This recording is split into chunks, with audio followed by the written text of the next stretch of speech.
How's everyone doing?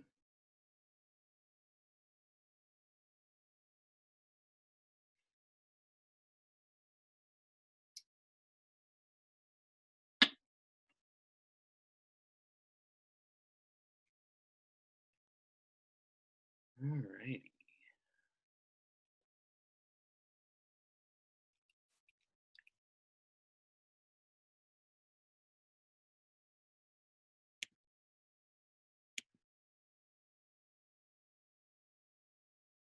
All right. So, wow, 10 people. I mean, I get that this is a weird, like, 3 week segment where all we're doing is talking about how to do research. And I also feel like I'm running out of shit because today I'm literally just going to spend 20 minutes going over the library, but we may have to figure this out because like 14 people are missing and that's just not very cool. Um, so yeah, I may start doing attendance, and if I do, I will announce that. But just keep a heads up that like if you come to class and are putting forth the effort, you're the ones that I will spend the most time making sure I'm helping and getting them the things that they need, if that makes any sense. Like the students who don't show up regularly and then come at me next week and like, how do I write an annotated bibli or literature review? Um, we'll have a come to Jesus moment where we'll talk about how they had 3 weeks to come back to class and get that. But the more effort you guys put in, the more effort I am willing to put in to help you guys learn. I hope that that has been a thing that's been coming across. But anyways, today we're just gonna go over some more of the library search stuff because I feel like that's something that is helpful. I threw up a lecture and we go over chapter 7 and evaluating sources. And if you guys want to, we can talk about that. But it feels like the takeaway from evaluating sources is read critically, read critically, read critically, and find the most transparent sources you can. So um, I've got my notes here. We'll just start with chapter 7. Where are we? So like chapter 7 talks about, finding sources isn't hard, but finding good sources is. So like reading critically, looking through through your sources, making sure that they are um, being transparent with everything that they are saying, that they are actually using statistics that are verifiable, that are easy to back up, that sort of a stuff. Yeah, where else are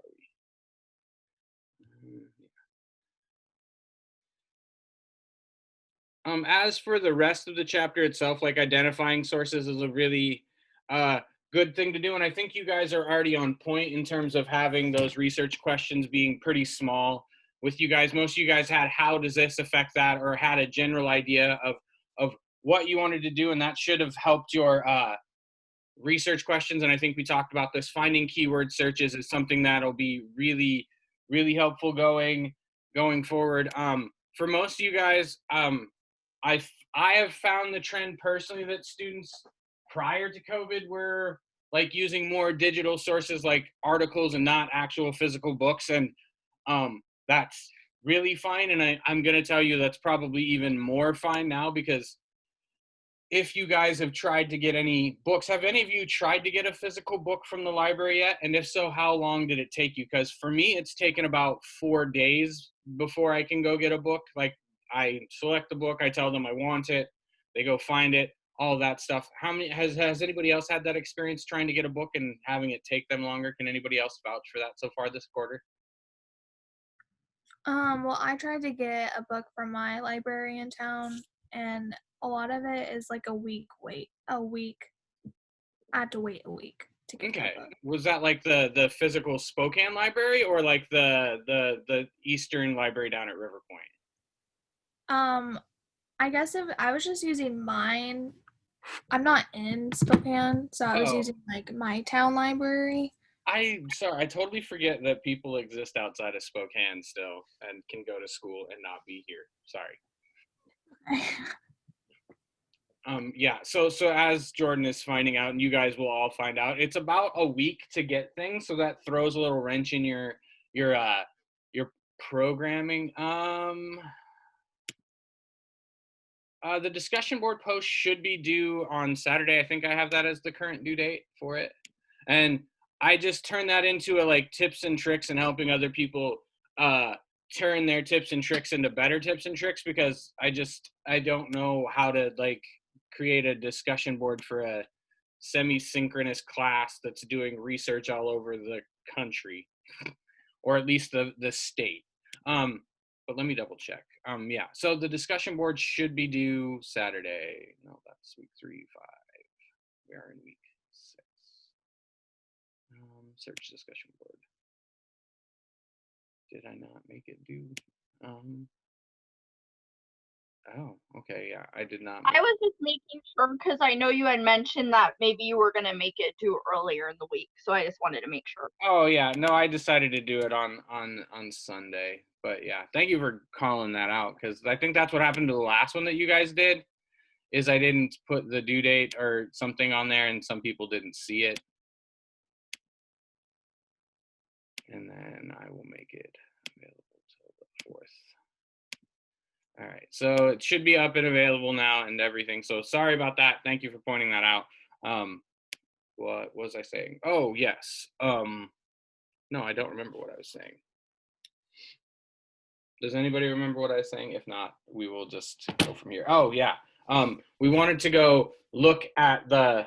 Actually, we'll talk over the source lists first, because I found that interesting when I was doing my lecture. I mean, I always find the source list interesting. So, the ones that they have for you guys, the most useful things will be like abstracts for essays, and I hope that you guys have been told that in 101. If not, that's equally on me for assuming your 101 teacher told you to read abstracts when doing research, and partly on me for not doing it sooner. So, abstracts are going to be super helpful when doing research, assuming that the person who wrote the abstract wrote a good abstract that actually is focused on their topic and not trying to get as many hits as possible. That's a thing that you might have to worry about, but probably won't. Abstracts are going to be your friend, because they give you just a really quick rundown of what a paper is going to be about, and then usually that's enough to let you know whether or not you want to use it. So an abstract should say that like it should tell you the key terms and whatnot that they are using. Yeah, they should be able to tell you what that paper is going to be about really quickly. Bibliography, a bibliography you would want to use to kind of go and steal from sources, and typically books will have bibliographies. And I think the chapter even talks about that, how they read a book and then they looked at the bibliography and found like 4 or 5 different articles with different titles that seemed interesting to do. So a bibliography is a great place to find work and steal from. And that's what I tell people with Wikipedia is like steal from it, like use that as a starting point to gain general knowledge. And then as well, use their bibliographic information to go backtrack and go find real sources. And the whole point of that isn't to steal the original writer's sources and just kind of co-sign with what they're saying by using the other sources. It's just so you can find who they're using to make their conversation or their argument and get a better context around the subject that's being talked about. Book reviews are also useful, but less so because they are more for books. So if you're looking at, like, say you're looking at the environmental one, and somebody has a book on greenhouse gas emissions of, you know, green energy companies or something like that, you find a paper on a book that somebody's written about that. Like, reading a review would be really helpful to see if that book will even be useful at all, instead of wasting time, like as Jordan and I have both said, like waiting a week to get a physical copy of that book to just realize that the title sounds really unique to your or on point, but then the rest of the book doesn't follow. So book reviews are another great one to look at. Databases are going to be your guys's like go-to, because that's what Eastern has. And as I said, in a digital age, it's far easier for me to do this research. Like, I can do research for a day and come up with 6, 7 articles that I can read immediately off of those databases.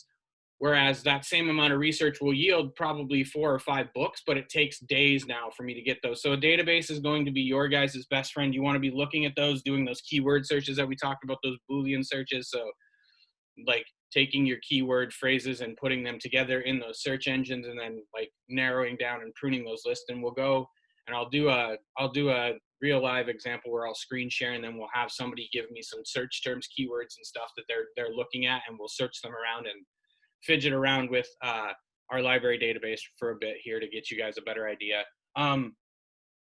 Data and statistics are something that you guys will want to be incorporating into your arguments. So if you're looking at things that do require analysis of data or statistics, making sure that you are finding reliable data and statistics. So I know one student was looking at waste to energy plants and whether or not those are good for the environment. And I think that'll be one that'll be data and statistic driven, because you'll find people who have done data and statistics on whether or not those things are being environmentally efficient. Like, you'll find data and statistics. Those are things you will want to incorporate into your essays to look at if you're looking at something that is using actual countable or quantifiable or data versus like qualitative. Most of you are going to be in the qualitative realm, which means it means more opinion based things. Like, it doesn't necessarily rely solely on like statistics, if that makes any sense.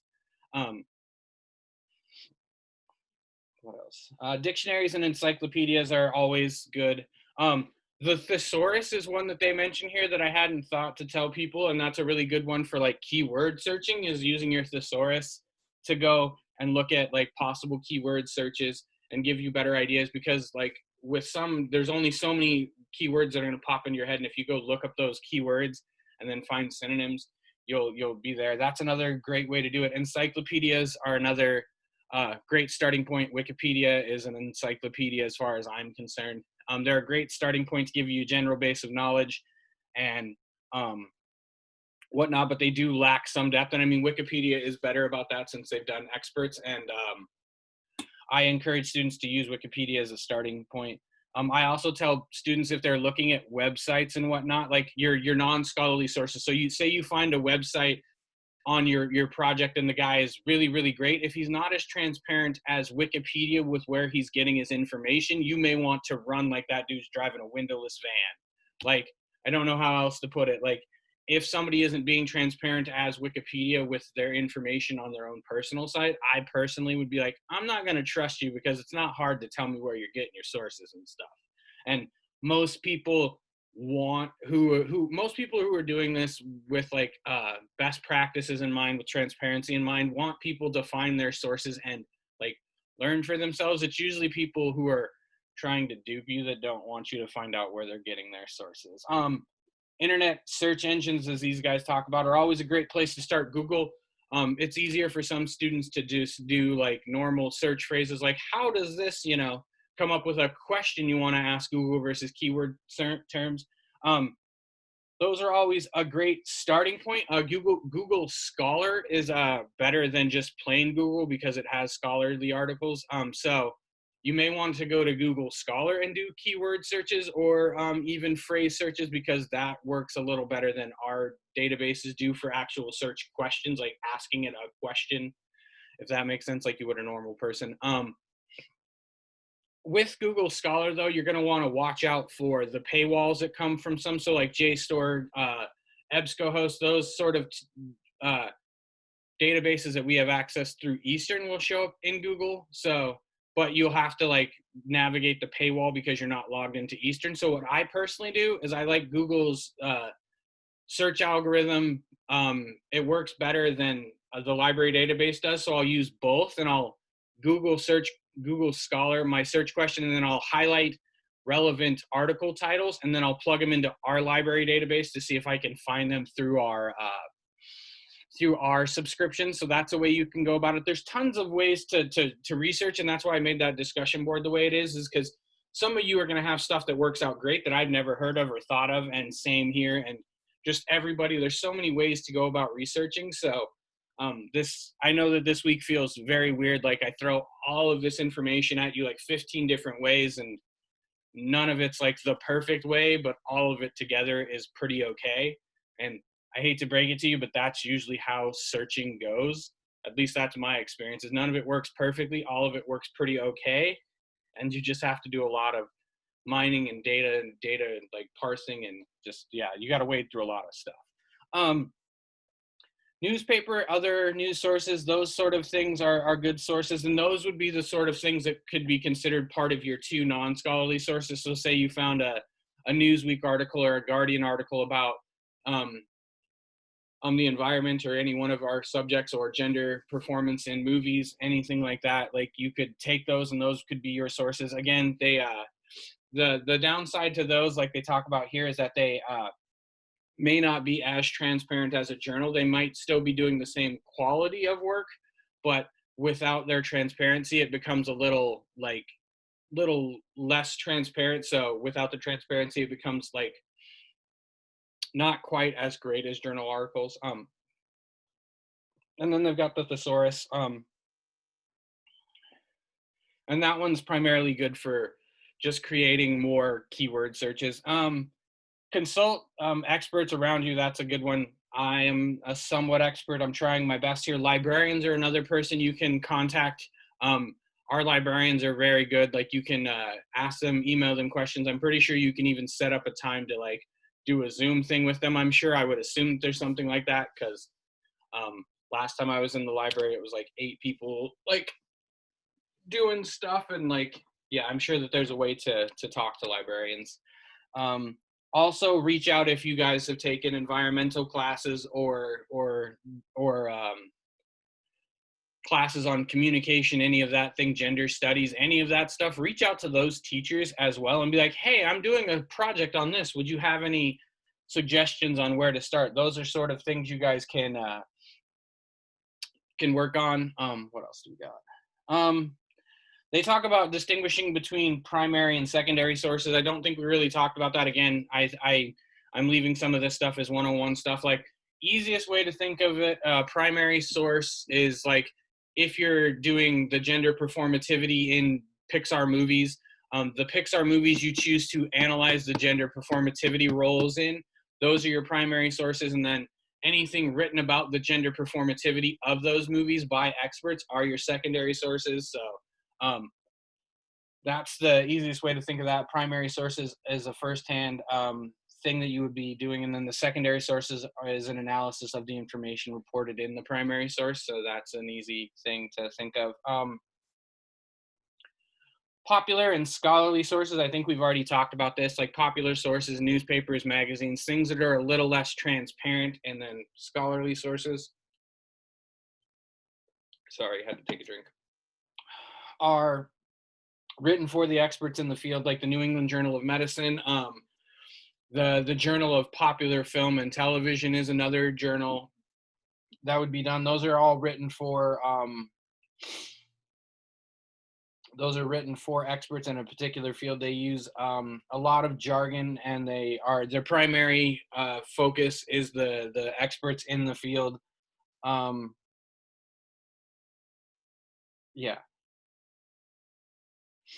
And scholarly articles, the biggest thing is they undergo a peer review process, which, if you don't know, it's a whole process where people submit their papers and have other experts look at them. That's something that doesn't happen in newspapers, so that's why they're not considered as up to snuff. As they do have fact checkers and stuff, but as we've seen, I mean, there have been movies about it. Like, there have been authors or journalists who just completely fabricate whole stories, whereas if you try to fabricate a journal article, it can happen, and I've seen it happen, but it's far less likely to happen.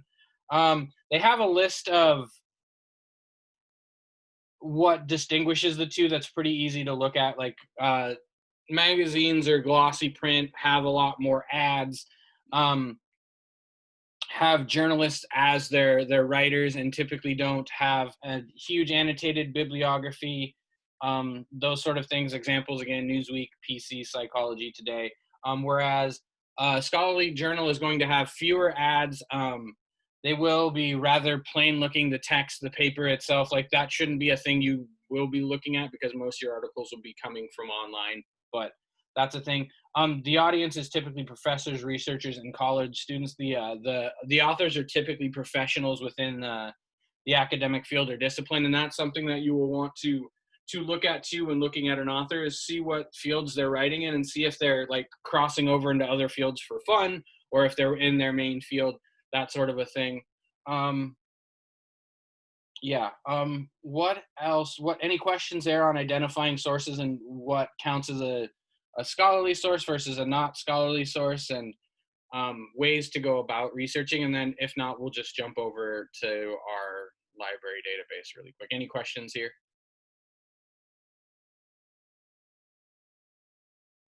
All right, cool.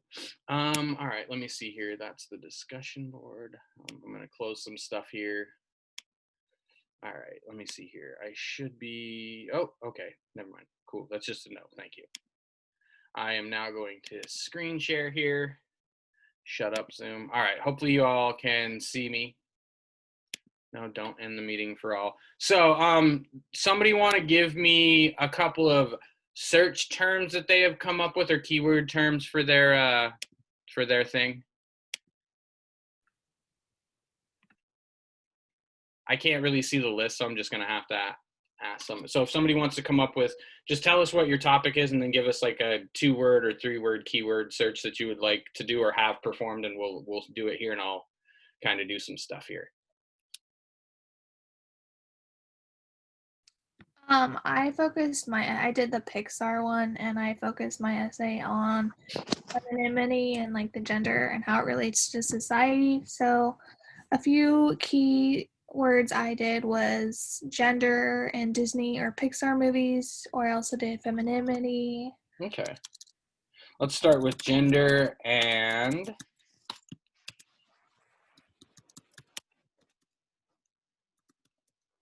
movies. And as you can see, like the bracketing helps that. So let's see with genders and Pixar and movies. And then hegemony and gender normativity could be another one you could look for, and that might get you even some more specific articles. So gender and Pixar movies, we have 1 of 86. So you've actually got a pretty narrowed in result here. So you've got the rise of the androgynous princess, examining representations of princess and characters in Disney movies. So that literally right there is an article that you would want. So you'd want to click on that.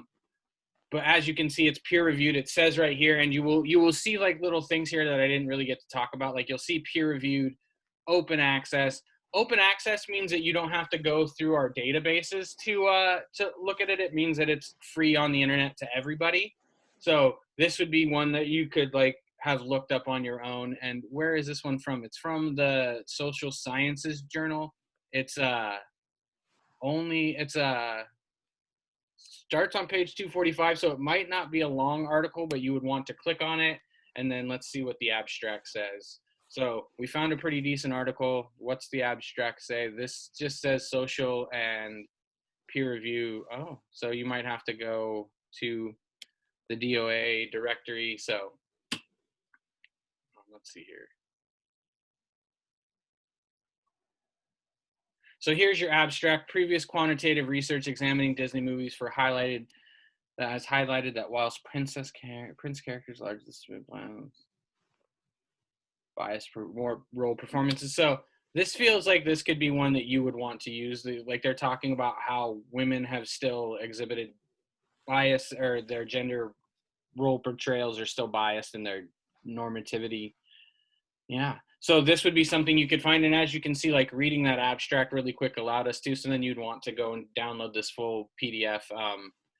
Hopefully you've written down this title, Jordan. Hopefully that helps and it'll get you something. And this is from 2018. So it's actually relatively new. So it's not like 20, 30 years old, which is not necessarily dated in by any means, but like it just makes you wonder. At least this one is very current and is in examining movies that have happened within the last decade instead of examining ones 20 years ago. So they're staying current and seeing what the current trends are. So that would be one that you would want to download for sure. Another way you could do it is if you want to refine, luckily we've got some really good results here already, but if you wanted to get it down to just the peer-reviewed journals, you could do that. And then that'll just put you down to your 17. Hopefully, yeah, our normal one is still there, but all of these are,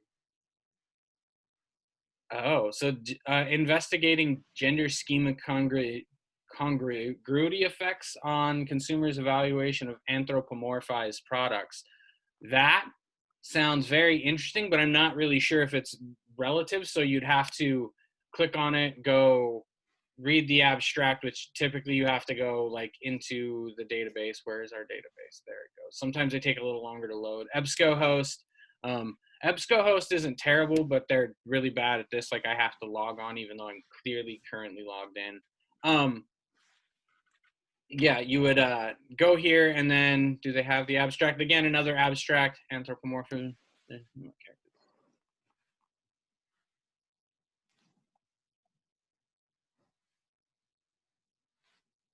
Okay, sorry, I'm just reading this, but this, I don't know if this would be good for what you're doing, but an idea of like anthropomorphizing like characters, how there's like Bugs and Babs Bunny and then like Daffy Duck and Daisy Duck, like that idea that like ducks don't wear dresses or pants, they just are ducks. Like this would be something to look at. I don't think it's really relevant for yours, but as you can see how it comes up, but you may want to read that just for fun. Yeah, novel approach for gender classification in animated movies, another peer review. This might be something you would want to look at. Making stories from kaleidoscopic reality. Okay, I don't think that that would really work. But see, as you can see, crime. Yeah, so not a whole lot there, but that was a really good search. But you did find at least one that will really work really well, and then whatnot. So I'm gonna do one that I did earlier for just because I know that it has a lot to it.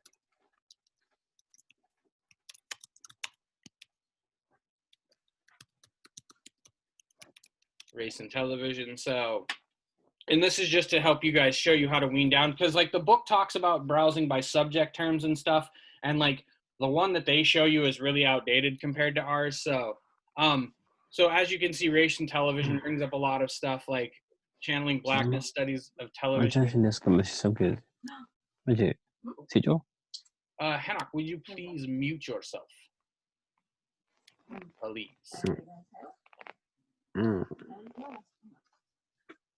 Anyways, yeah, so as you can see, على ايش مستوى ده الفش فين جامد give me just a second. There we go. Now I'll screen share again. Oh, sorry, I did not see the, oh, never mind, it was just Jordan's no. Sorry, going back. But as you can see here, like 300,000 results, that's a lot. So what I could do here is I could go straight up, say I'm feeling lazy. I want to go peer review journal, not lazy. I just don't want to drive out to Cheney again for a potential book. So I go peer review journals, full text online. Also will keep it here. Say I want just articles and book chapters. And then I can change my date here. I can say that I want to go, say, let's go, I want to go 1825 or 1830 to now to stay current. You can adjust your filters here. I don't like the fact that we don't have a drop-down menu that allows me to scroll quickly. So this is what the book talks about with subject terms. Like ours is different than theirs. So subject terms, I can narrow it down by the subject terms it's been labeled under. So for me, I'd want to look at social sciences and television. I'm not really interested in political campaigns or presidential elections per se for this one. So, but for future references, any of this, because as you can see, they break it down by a lot. They have political arts and like anything you can imagine they can do.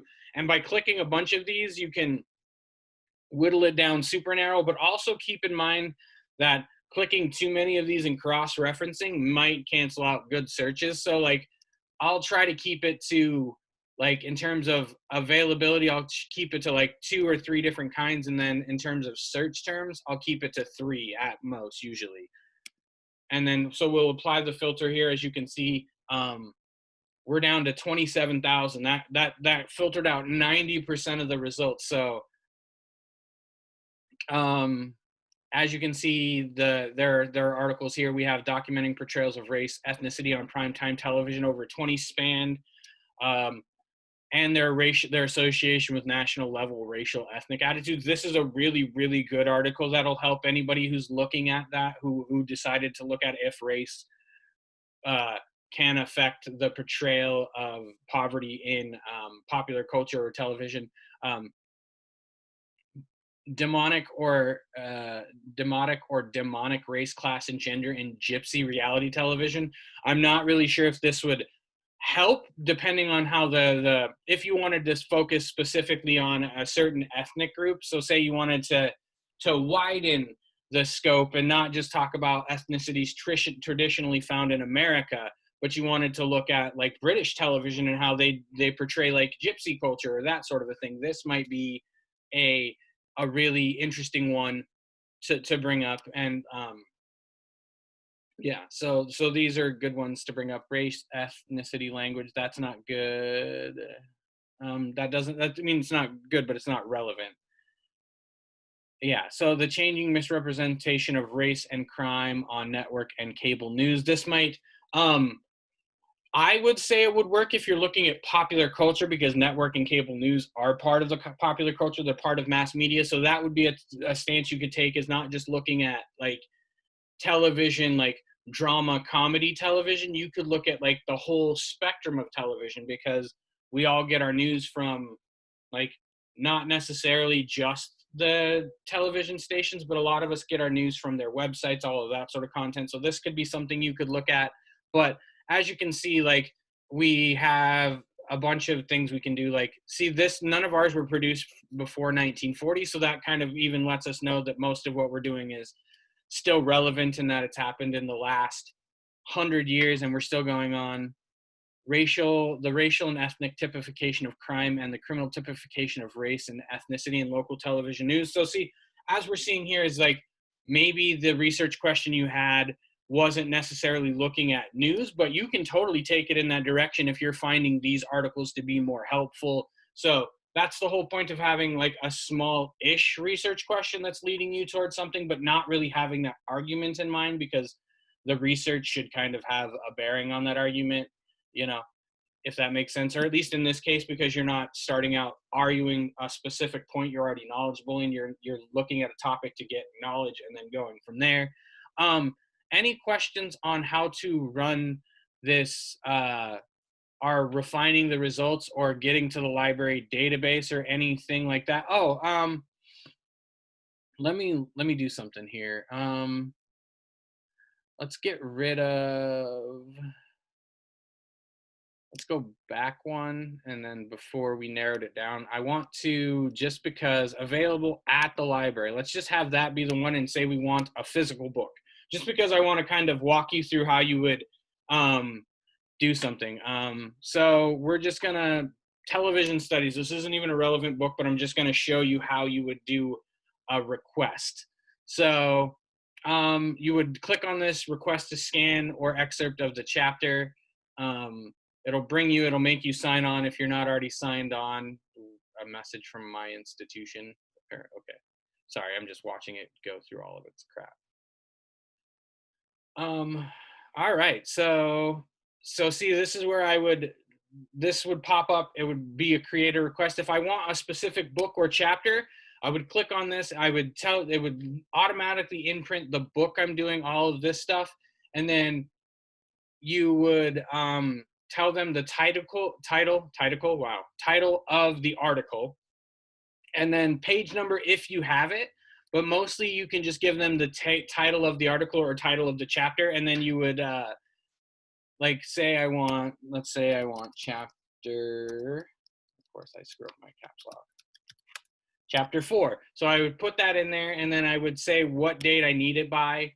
Usually I give them 3 to 4 days to do it. So typically if I'm researching on a Monday, I'll say I need it before Friday. So for these guys, I would just say I need it before, say, Tuesday, and then comments, accept any language, other information you would add there. And then I would tell them when I need it, what I need, and then all of this should automatically be populated, this first name, last name, all of that stuff from the university. And then I would just hit submit the request. And then the same thing happens for the book. It doesn't ask you for any of the page number or any of that. You just tell them where you need it, where you're going to be picking it up, and then it'll do the same thing. And then you would submit the request. You will get an email back saying that they've gotten your thing and that they're processing it, and then tell them a day you want to pick it up and schedule a time. And as you can see, this is a little more long, And it's a little more frustrating because, like, I'll give you guys a real world example. Last week before the storm hit, I went and picked up like 4 of the 6 or 7 books I needed, and the like 3 books weren't there that I needed yet. And then of course they came on like Friday, so I had to run back out, or I actually haven't even run out yet. I'm doing that today. But like I have to run back out, and that's like the downside of this technology thing, is like going out to Eastern does take a lot more time. So you guys may be wanting to look at chapters of books or just articles, and that's a thing that like sucks with some of the books because they don't give you chapter breakdowns, but most will, but some don't. So you may just have to take the whole book and look at it yourself. Any questions on how to request a book or a chapter excerpt or any of that? DVD, video, audio, I haven't done, but I assume it's the same. You just tell them specifically what DVDs you need, and then you will go pick them up. But any questions on how to run through our search thing, or our library search, or any of that stuff? Any questions on anything? And for the sources 6 and 8, you don't have to have all of your sources in that rough draft. Like if you haven't found, like if you're short 2, I'm not going to be like no credit. Like I'm just going to tell you, find those last 2 sources for that argument over the next week. So if you don't have all of your articles, don't fret, just write on what you have and keep researching over the weekend. But I would hope that, given you've got Thursday, Friday, Saturday, like 3 days, 4 days, counting Sunday, to research and write, you should be able to at least come up with your sources in a page or 2 of the lit review to start. Any questions on this before we wrap things up? Any questions on chapter 7? Any questions on anything? I'm going to stop screen sharing so you can stop looking at this. Okay. All right. So no questions?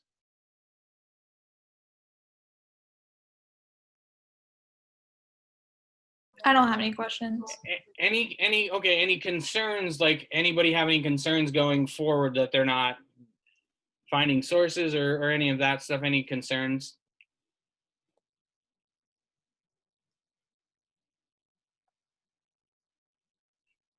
Okay. Since nobody has any concerns, you can stick around and talk if you have concerns or questions. And we also have office hours tomorrow. Email, I'm typically available and pretty fast about it. If not, just take that handout I've given you, look at the video I did, the instructions, and just start researching. Continue researching, I should say. I shouldn't say start, we're on Wednesday. But yeah, have a good day. If nobody has any questions, I'll stick around for a few minutes.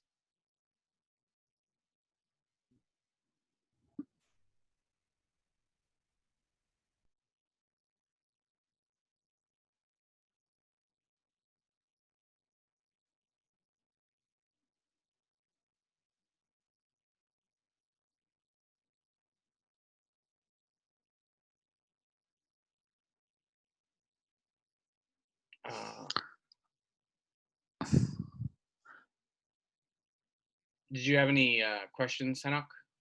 Oh yes, I do have a question, but I want to be last. But oh, okay. I mean,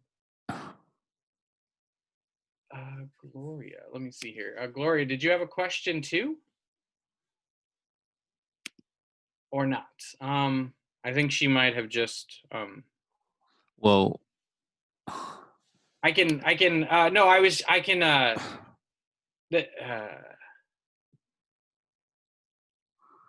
Cancel. Here's what I'm gonna do is I'm gonna end this meeting, and then yeah. Actually, I think I'll just remove Gloria. And I'm gonna end this meeting, and then I'll send you an invite to another meeting. All right?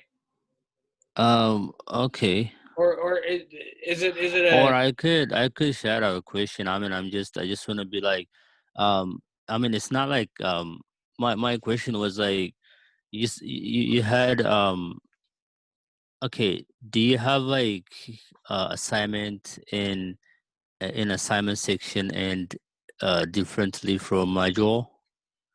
Like I was kind of like missing a question. I'm not supposed to miss any since I already have the research question, like Yeah. formatting. research question. I already missed that, but I was not supposed to. So that already affect my grade. Oh yeah. So So if you want to go back in and do that today, I'll give you full credit for your research question. okay, is that still like affecting a grade or? It does a little bit, but the discussion boards, as you do them, your grade will pop back up. But like with the discussion board, if you want to go in and throw up your research question today, I'll give you some feedback on it, and you'll get full credit for it. So, Okay, I mean, I had really, I mean, the research question, and then I saw like the email last night, and then your assignment was graded, and then I went to the email, and then I saw formatting. I was really pissed off, to be honest. Like, how could I miss that? oh yeah. Like, Well, I think I also didn't assign it points, so it did weird things. So that's on me as well. That's why I'm trying to be cool about it. Like, yeah. So like, if you just want to go in, throw up the research question, I can totally give you feedback on it, and then you'll get the full credit, and that'll pop your grade back up. I think. okay. Well, I mean, like once you missed assignment, and then like your grade kind of like, I mean, the overall percentage like kind of like messed up, and then like, uh, how does that work to the grade? Well, the grades are weighted a specific way, and they're in the our syllabus. So like Okay. I think I made discussion boards worth 15% of your overall grade. So each one, like the 10 you do, each one is worth like 1.5% would be the breakdown based on the thing. So like when you miss one, it takes that 1.5% off your class, but until the others are all done, it does. Okay, so Okay. okay, let me explain it here. Discussion boards are weird in that there will be 10 total, so each is worth 1.5, but until I create all 10, like that Okay. 15% is just divided up over the ones that are done. So as more discussion boards pop up and you do more, that grade will just keep skyrocketing. So Okay. um the Okay. book is, yeah, the computer is kind of weird in that like I'll set the percentages, and until like something is fully done with all the assignments that encompass that total percentage, like the number of assignments currently done will equal. So like I'm sure a lot of people freaked out when they missed discussion board 1. It was worth 15% currently because it's the only discussion board, and discussion boards are worth 15%. But as more discussion boards pop up, the overall percentage of that first one drops down. So as long as you just keep doing stuff and going from there, you should be all right in terms of like discussion boards and stuff. But that's how it's like each thing is weighted, and then um as you're doing them, they mess with the grade. So if your grade is still messed up towards the end of the quarter, I would worry. But right now, like grades will swing wildly depending on like if you miss a discussion board, because like I said, discussion boards are worth like 15% of your total grade. And like as of right now, the 5 discussion boards are worth 15%. So when you miss one, it takes a huge chunk of that percentage out. So um, if you just keep doing discussion boards going forward, you should be all right. And like I said, if you do that one today, just throw up your research question. I'll go in, I'll change your grade to the full 15, and then For sure. Yes, I'll do right now. I mean, I already had it. I yeah, mean, just yeah. But yeah. okay, I'll do it. Okay. Yeah. No, and that discussion board just made it easier for me to go in and be like, "Hey, good idea," or get more specific. So like the discussion board is just easier for me to grade in terms of, and it's less turn in stuff for you guys. It's just that one discussion board. But yeah, I Yeah, would. yeah, yeah. I mean, I already have. I mean, I already had discussion with my the The break breaking room, room yeah. also. Yeah, yeah. I mean, I just. I mean, I should supposed to like put it there, but like that's like I felt like I don't know. Yeah, no, I All get right. it. Sometimes I have things like that where it's just an obvious thing will slip through the cracks, and I'll be mad Yeah. at myself. But it's 2020 and it's the apocalypse. We're all doing the best we can. All right. Yeah. All right. Thank you, Professor. That's what I have for now. Yeah, no worries. And then if you have more questions about doing research or any of the articles, you can stop by office hours or email me, and I'll give you feedback on like the research you've been doing or help you find stuff. Yeah. Sure. Okay. All right. Okay. Thank you. Thank you. Have a good afternoon. Oh, you too. All right. Gonna give you like 10 seconds. If you have a question, Gloria, by all means ask it. If not, I'm assuming you just accidentally forgot to close your computer. It's good. All right. Okay, cool. So y'all have a good afternoon.